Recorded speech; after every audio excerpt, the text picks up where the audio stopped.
रक्षाबंधन के पावन पर्व पर एग्जिट फाउंडेशन के दिव्यांग आवासीय विद्यालय रूडरी के नन्हे मुन्हे बच्चों ने विधानसभा अध्यक्ष एवं पूर्व मुख्यमंत्री डॉक्टर रमन सिंह को राखी बांधकर अपना प्रेम और स्नेह व्यक्त किया। इस अवसर पर डॉक्टर सिंह ने बच्चों को वेंकटेश इंटरनेशनल रायपुर में रात्रि भोज का विशेष आयोजन कर स्नेह पूर्वक सत्कार किया और मिठाइयों का वितरण कर उनके चेहरों पर मुस्कान बिखरे।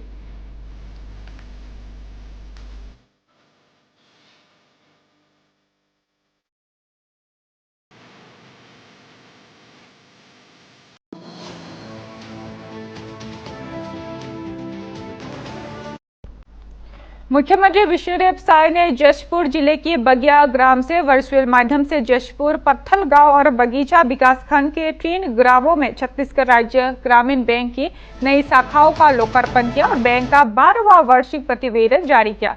उन्होंने कहा कि इन शाखाओं से 23 पंचायतों और 48 आश्रित ग्रामों के 44,000 से अधिक लोगों को लाभ मिलेगा।